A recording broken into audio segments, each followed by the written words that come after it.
Hello जी, नमस्कार my dear friends, my dear creators, my dear masters. कैसे हैं आप सब? बिल्कुल अपनी लाइफ में आगे बढ़ रहे होंगे, खुश होंगे, हैप्पी होंगे, हेल्दी भी होंगे। यस, तो मेडिटेशन अभी मैंने डाली नहीं है, अभी डालूंगी तो ज़रूर कर लीजिए। 90 दिन का ये ध्यान कर रहे हैं हम सब, और जितना करेंगे ध्यान उतना पाएंगे ज्ञान, और उतना ज्ञान से मिलेगी मुक्ति। यस, तो सबको मुक्ति चाहिए, सबको ज्ञान चाहिए। यस, छोटी छोटी बातें आपके साथ कर रही हूँ। आज भी मैं छोटी सी बात आपके साथ करने जा रही हूँ। ये ब्रह्म ऋषि पितामह पत्रिजी की बुक आत्मा की यात्रा, जिन्होंने हमें बताया है कि आप आत्मा की यात्रा जो है कहाँ कहाँ से होकर गुजरती है, क्या क्या चीज़ें करती है, क्या क्या चीज़ें लेती है, क्या क्या पाती है, मतलब कि उनके बारे में चर्चा की गई है। तो चलिए स्टार्ट करती हूँ। कल हमने डिससेटिस्फैक्शन तक हम आए थे, चौथा चरण। और डिससेटिस्फेक्शन में हमने क्या समझा था, है ना? तो अब हम समझेंगे सेटिस्फेक्शन, यानी संतुष्टि का भाव के बारे में। ठीक है, तो यहाँ पर satisfaction is the product of understanding the nature of the soul, of the self, of the world visible, of the world invisible. यानी इन्होंने बोला the words invisible are the source of the words visible. इनको मैं हिंदी में बताना चाहूँगी। आत्मा के स्वभाव को, स्वयं के स्वभाव को, दृश्य जगत के स्वभाव को, अदृश्य जगत के स्वभाव को समझने से ही संतुष्टि मिलती है। तो अदृश्य जगत का ही दृश्य जगत का स्तोत्र है, अंतरात्मा ही आत्मा का स्तोत्र है। आत्मा का स्वभाव अतृप्त रहना ही है, यानी कहते हैं the self is the source of the soul, the soul has the nature of dissatisfaction. इसलिए हम सभी आत्माएं, सभी प्राणी हमेशा संतुष्टि की तलाश में रहते हैं। So we all see the souls, all the beings seeking satisfaction for ever. Okay, the following are the phases. क्या फेसेस हैं उसको फॉलो करते हैं। संतुष्टि के निम्नलिखित चरण हैं। संतुष्टि के लिए तड़प, yearning of satisfaction and satisfaction. संतुष्टि के लिए तड़प, संतुष्टि के लिए प्रयास, टेम्पररी फुलफिलमेंट, अस्थायी पूर्ति। संतुष्टि, फिर से असंतुष्टि, संतुष्टि के लिए तड़प, संतुष्टि के लिए प्रयास। हम ये सब करते ही रहते हैं। अस्थायी संतुष्टि, फिर से असंतुष्टि, और बस इसी तरह से temporary satisfaction, trying for satisfaction, temporary fulfillment, again dissatisfaction, and so on. Satisfaction is the product of understanding nature. केवल आत्मा के स्वभाव को समझने से ही हमें संतुष्टि की प्राप्ति होती है। तो ये सेटिस्फैक्शन नंबर 1 हो गया। सेटिस्फैक्शन नंबर 2 में लिखा गया है इन्होंने, satisfaction is the goal of the soul. What is the purpose of the soul? To enjoy, to enjoy, to enjoy, to enjoy. यानी कहते हैं आत्मा का लक्ष्य संतुष्टि है। आत्मा का उद्देश्य क्या है? आनंद, आनंद, आनंद और आनंद। तो satisfaction comes from fulfilling, taking care of needs and desires. ज़रूरतों और इच्छाओं को पूरा करने से संतुष्टि मिलती है। जब ज़रूरतें और इच्छाएं पूरी नहीं होती तब असंतुष्टि हावी हो जाती, यानी dissatisfaction prevails when needs and desire are not fulfilling, but effort have to be made to fulfill needs and desire। लेकिन अपनी ज़रूरतों और इच्छाओं की पूर्ति के लिए प्रयास तो हमें करने ही होंगे, इसमें ये बताया गया है। तो right efforts fulfil our needs, desires and other needs, desires simultaneously। Yes, simulate. ठीक है, यहाँ बोला गया है सही प्रयास ही अपनी ज़रूरतों और इच्छाओं तथा दूसरों की ज़रूरतों और इच्छाओं को एक साथ पूरा करते हैं। गलत प्रयास ना तो अपनी आपकी हमारी ज़रूरतों और इच्छाओं को पूरा करते हैं, ना अन्य किसी और की। ठीक है, सही प्रयास ही करेगा, गलत कभी नहीं करेगा। Wrong efforts neither fulfil our needs desire not others however in spite of all the right efforts. ठीक है, तो उन्होंने कहा है dissatisfaction will prevail because that is the fundamental truth. With this understanding spiritual satisfaction arise। वो कहते हैं फिर भी सही प्रयासों के बावजूद असंतुष्टि तो बनी रहेगी, क्योंकि यही मौलिक सत्य है। इसी समझ के साथ आध्यात्मिक संतुष्टि उत्पन्न होती है, यानी स्पिरिचुअल सेटिस्फैक्शन अराइज। तो स्पिरिचुअल सेटिस्फैक्शन क्या है? The sensation satisfaction comes from the spirituality. True satisfaction comes from true spirituality।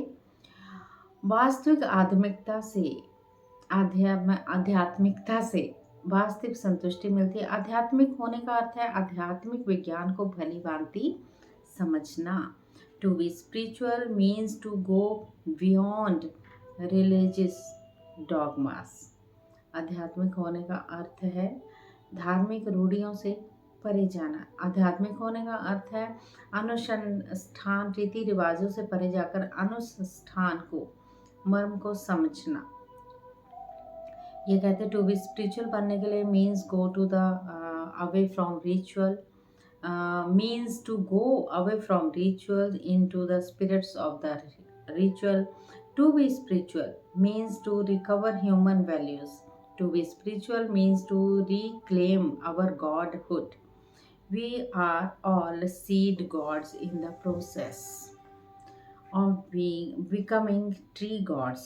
When we start to study the work of all spiritual scientists, we become satisfied spirituality. All the pyramid master are explained of spiritual satisfaction।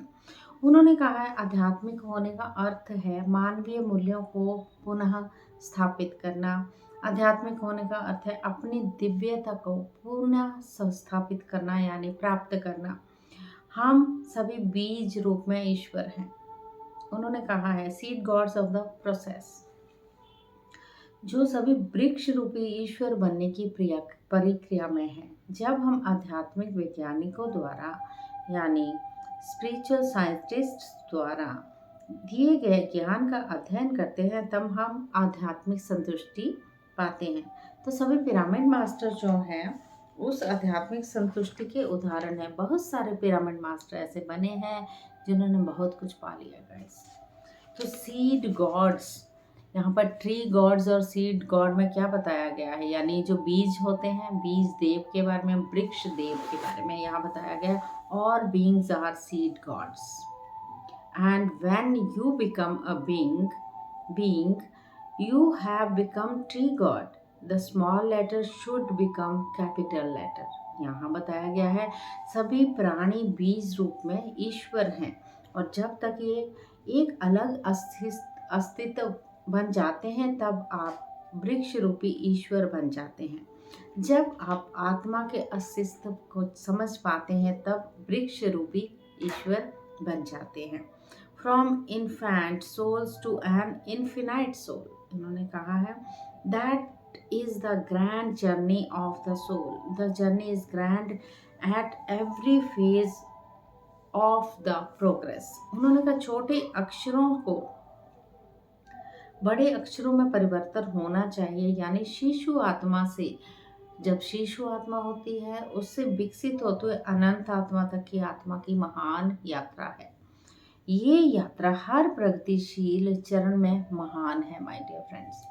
जैसे like the just baby born baby is beautiful so sweet, the crawling baby is beautiful so and wonderful, the child is beautiful, the adolescent one is charming, the adult is magnificent, the old eye is so gentle, and what can be said of a tree god। उन्होंने कहा नवजात शिशु जो है बहुत सुंदर और बहुत प्यारा होता है, रेंगने वाला बच्चा, यानी जो क्राउल करने लगते हैं ना बच्चे, उनके लिए बोला गया सुंदर और अद्भुत होता है। हम सब भी ऐसे थे।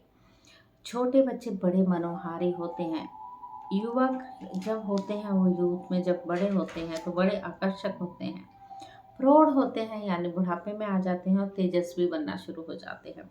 वृद्ध व्यक्ति बहुत सज्जन होते हैं। तो वृक्ष रूपी देव के बारे में क्या कह सकते हैं? वृक्ष रूपी देव अवर्णीय है, यानी that what can be said of a tree god. Age of the soul इसमें बताया गया है, मैं थोड़ा सा और बताऊंगी। एज ऑफ सोल से स्टार्ट करते हैं आज। कहते हैं पहले इन्फिनेंट सोल होती है, मूलाधार से स्टार्ट होती है, मूलाधार चक्र, जिसके बारे में हमने चर्चा की है। चक्रा क्या होते हैं उसके बारे में हमने बताया गया है कि चक्रा क्या होते हैं। शायद लाइट पड़ रही है गाइस, मुझे ऐसा लग रहा है, आपको पड़ रही होगी, चलो सुनते जाइए। शिशु आत्मा होती है मूलाधार से। बेबी सोल, चाइल्ड सोल होती है स्वाधिष्ठाना, यानी स्वाधिष्ठाना से। मणिपुर चक्र, मणिपुर चक्र से होती युवा बनती है, युवा सोल होती है, यंग सोल जिसको बोल सकते हैं। प्रौढ़ परिपक्व आत्मा होती अनाहता, यानी हार्ड चक्र से। Wait a minute, yes. तो अडल्ट मैच्योर सोल होती है अनाहता से, जिसको बोलते हैं प्रौढ़, थोड़ा सा और बड़े, युवा से और थोड़ा बड़े हो जाना, यानी युवा यानी 25 से आगे चले जाना, ठीक है। ओल्ड सोल होती है विशुद्ध से, यहाँ पहुँच जाती है विशुद्ध में। वृद्ध आत्मा विशुद्धि में आती, विमुक्त आत्मा आज्ञा में जाती है यहाँ पर, यानी ट्रांसजेंडर उनका सोल वो होती है अंचना में चली जाती है। इन्फिनाइट सोल होती सहस्त्रारा, अनंत आत्मा जिसको बोल सकते हैं हम, सहस्त्रारा के साथ जुड़ी हुई होती है। Every soul progress through these phases is in its long journey based upon its free will. उन्होंने कहा प्रत्येक आत्मा अपनी स्वतंत्र इच्छा से है, अपनी लंबी जर्नी के इन चरणों के माध्यम से आगे बढ़ते हुए प्रगति करती है। आत्माएं अपने सामर्थ्य और स्वेच्छा के अनुसार सभी आयामों में आत्मा करती है, सभी डायमेंशन में आत्मा यात्रा करती है। इसमें मतलब souls travel in all dimensions according to the capacity and free will. The more evolved the soul, the more numbers of dimensions it can curize through. The soul therefore yearns for progress. The soul is never satisfied until it reaches its goals. वो कह रहे हैं सभी आयामों में यात्रा करती हैं सोल्स। आत्मा जितनी अधिक विकसित होती है, अपने अधिक आयामों में यात्रा करती है। आत्मा अपनी प्रगति के लिए लालायत रहती है। आत्मा जब अपने लक्ष्य तक नहीं पहुंच पाती तब संतुष्ट नहीं होती है। आत्मा अपने लक्ष्य तक बिना पहुंचे संतुष्ट कभी नहीं होती। तो आत्मा को अपने लक्ष्य तक पहुंचना ही होता है ज़रूरी। तो आत्मा हमारी शिशु से लेके कहाँ तक पहुंचती, यात्रा करते करते। आत्मा की यात्रा के बारे में ये बहुत अच्छा बोला गया है ब्रह्मऋषि पितामह पत्री जी ने, जो हमारे हाथों में बुक्स दे गए हैं, वो बोलते हैं बताओ और सिखाओ क्या है आत्मा की यात्रा, क्या चलता है। सोल्स कॉन्शियसनेस यानी आत्मा की चेतना। इन्फिनिट सोल होती सर्वाइवल कॉन्शियसनेस में जाती है। शिशु आत्मा जीवित रहने की चेतना। बेबी सोल ईगो कॉन्शियसनेस में जाती है, अह की चेतना बाल आत्मा। युवा आत्मा जाती है अह छत मावरण यानी छलावरण की चेतना, यानी ईगो कॉन्शियसनेस में जाती है।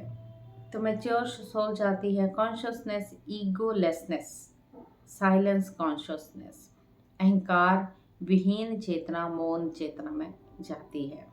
ओल्ड सोल कॉन्शियसनेस में जाती है। ओल्ड सोल जो होती है आत्म चेतना में जाती है। विमुक्त आत्मा जो जुड़ी होती हमारी सहस्त्रार से, तो वो जाती है other world consciousness, eternity consciousness, infinity consciousness, third eye consciousness. वो कहते हैं दूसरी दुनिया की चेतना के साथ उनका होता है शाश्वत चेतना, चेतना अनंत काल की चेतना, तीसरी आंख की चेतना। अब इनफिनाइट सोल जो होती हैं, वननेस कॉन्शियसनेस उनकी होती है, एक तब वो देखते हैं हम सब एक हैं। सर्विस कॉन्शियसनेस, सेवा भावनी की भाव की चेतना। प्लेफुल कॉन्शियसनेस, हमेशा आनंदफुल रहना। जोकर चेतना, हास्यप्रद रखना। अपने आप को जोकर भी बना लेना तो किसी को कोई फर्क नहीं पड़ता, मतलब हंसते हंसते दूसरों को भी हंसाना, यानी जोकर का काम क्या है, दूसरों को हंसाना। तो सोल की जर्नी, आत्मा की यात्रा की बात यहाँ पर की गई है। स्टडी स्टडी, यानी सोल, आत्मा की यात्रा स्थिर है। The goal is of the soul slow slow slow, धीमी है धीमी है धीमी है। Consonant constant constant constant constant, सतत है सतत है सतत है। जीवन की यात्रा, आत्मा की यात्रा। एडवेंचर्स एडवेंचर्स, साहसिक है। हमारी आत्मा कितनी चलती है गाइस, क्या क्या लेके चल रही होती है। The full of the journey of the soul is full of snakes and ladder, यानी सांप और सीढ़ियों से भरी है। आत्मा की यात्रा सदा है सदा है सदा है, for ever for ever for ever. Every soul is unique, okay, and journey of every soul is unique. तो उन्होंने कहा है हर आत्मा बेजोड़ है, यूनिक है, अद्वितीय है, और हर आत्मा की यात्रा अद्वितीय है। हे आत्मा, क्या अनमोल चीज हो तुम। O soul, what a piece you are. तो आत्मा की अभी तक हम इतना ही जाएंगे। स्लो एंड स्टडी के बारे में कल जानेंगे। तो देखिए, मैं भी अभी पढ़ ही रही हूँ साथ साथ में, क्योंकि बुक आई थी, मैंने कहा बेहद ज़रूरी है हम सबको इस बुक के बारे में जानना। तो great great great great masters जो हमें ये सिखा के गए हैं कि हम सब मिल के हम सब कैसे बांट सकते हैं एक दूसरे के साथ ये महत्व चीज़ें, जिसके बारे में हमें पता नहीं चला। शायद ये वक्त ही ऐसा है जो सबके साथ इसको लेके चलना है माय डियर फ्रेंड्स। तो हम सबको क्या करना है, अपने आप से जुड़ना है, एक ध्यान पर्पस ज़रूर करना कि ध्यान ज़रूर करें। ध्यान ही एक ऐसी चीज़ है जिससे हम बहुत आगे जा सकते हैं, ठीक है। अपने कॉन्शियसनेस को, अपने माइंड को, अपने तन को, अपने मन को। मन जो है हमारा उछल फूदकता रहता है, इधर चला उधर चला इधर चला, टिकने ही नहीं जाता है। लेकिन हम ढीठ बंदे बन जाते हैं, आंखें बंद करनी है, मन कहीं भी जाना चाहे नहीं जाने देना, उसको रोके रखे। तभी आप धीरे धीरे ध्यान में भी जाएंगे, उस स्थिति को पा लेंगे जो बेहद ज़रूरी है हम सब के लिए गाइस, है ना। तो ऐसे ही मिलती हूँ कल मैं फिर आपसे। अगर बीच में कुछ हो गई गड़बड़ी तो जल्दी में ऐसी चीज़ें होती हैं, क्योंकि मैंने अभी पढ़ी नहीं थी, अभी बुक आई थी मेरे पास, मैंने सोचा आपके साथ शेयर करती हूँ और इसको आगे बढ़ाते हैं हम सब मिलके, ठीक है। तो फिर यहाँ लाइट चली गई है, फिर मिलती हूँ कल, okay. Thank you so much, thank you.